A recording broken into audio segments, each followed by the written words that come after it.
무형교회에서 유형교회로 오늘의 묵상입니다. 오늘은 마태복음 10장 14절 15절 말씀을 묵상하겠습니다.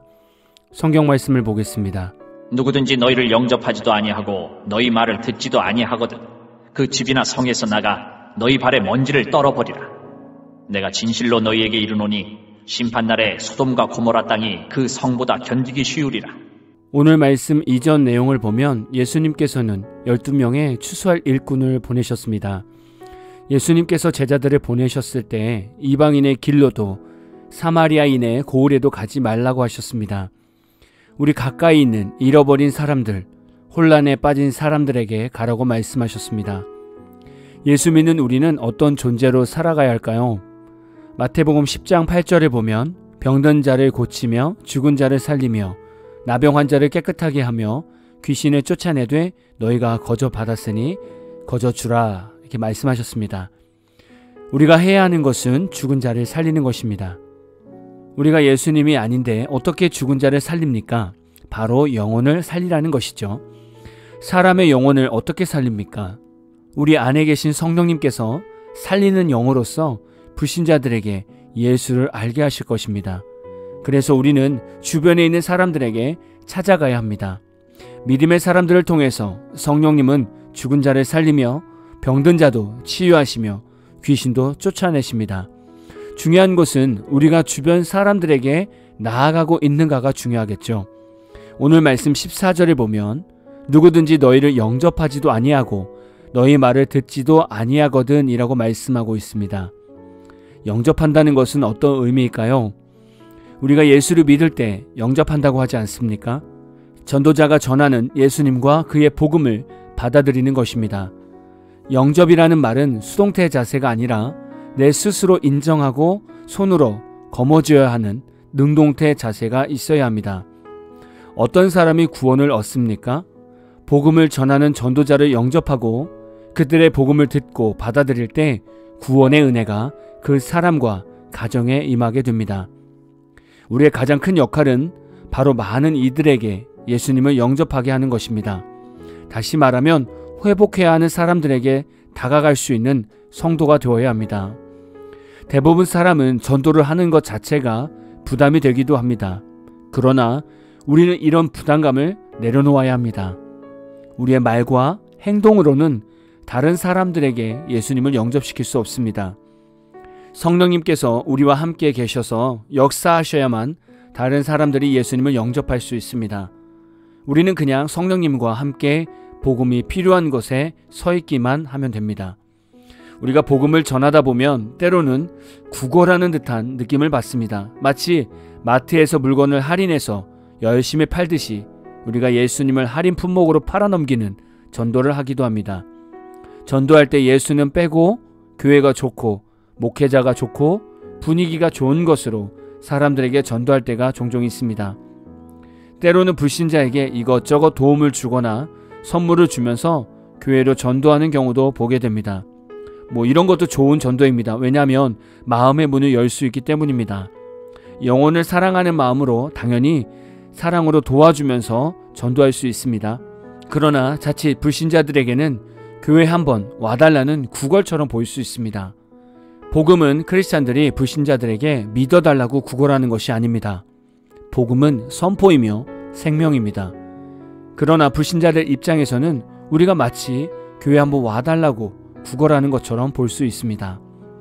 우리가 생각해야 하는 것은 예수를 전할 때 예수를 전한 전도자가 손해가 아니라 예수를 영접하지 않고 믿지 않는 그 사람이 손해임을 분명히 알아야 합니다.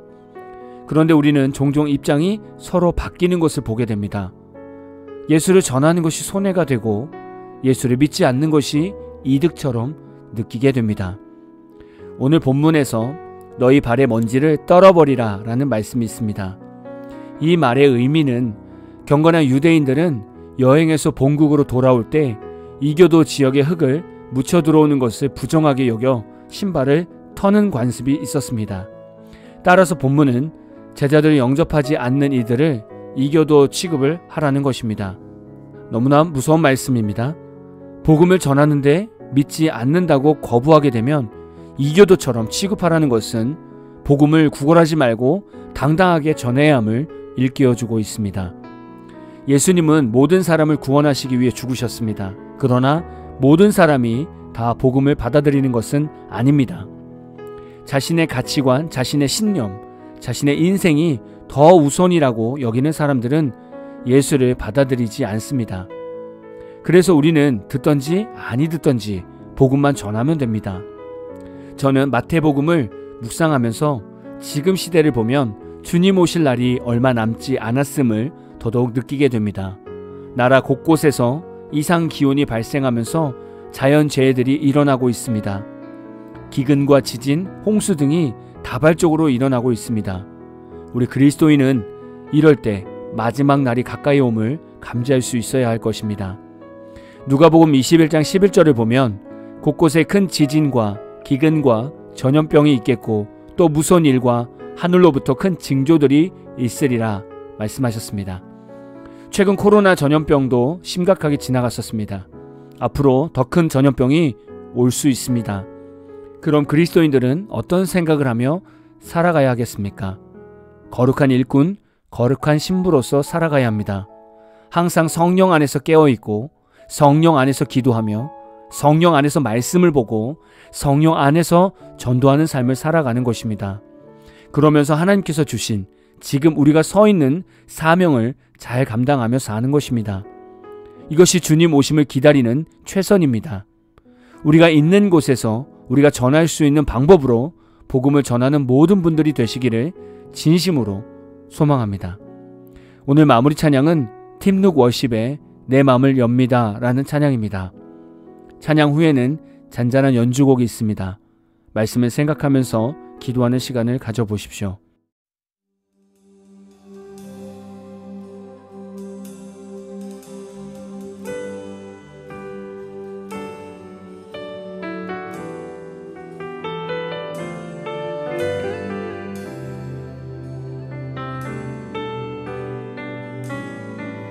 고백하십시다.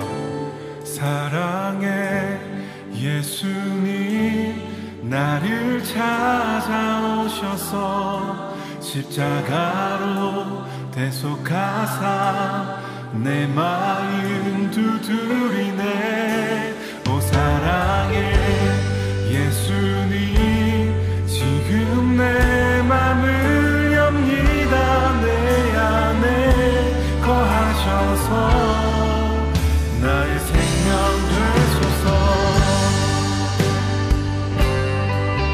우리 전심을 다해 다시 한번 고백했으면 좋겠습니다.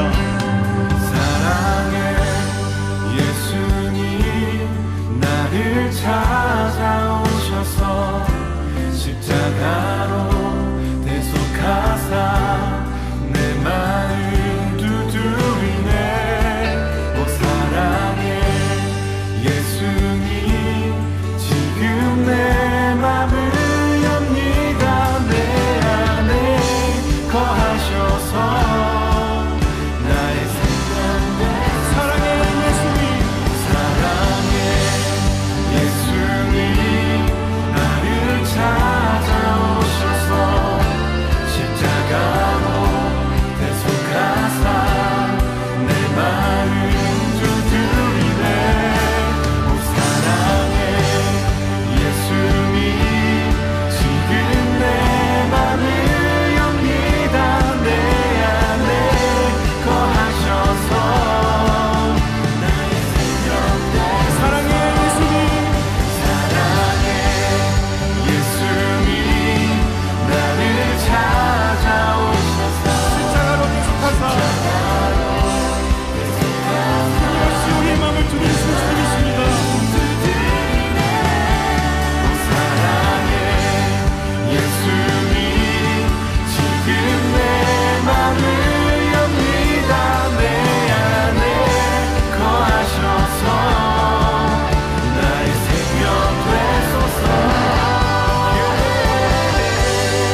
내 맘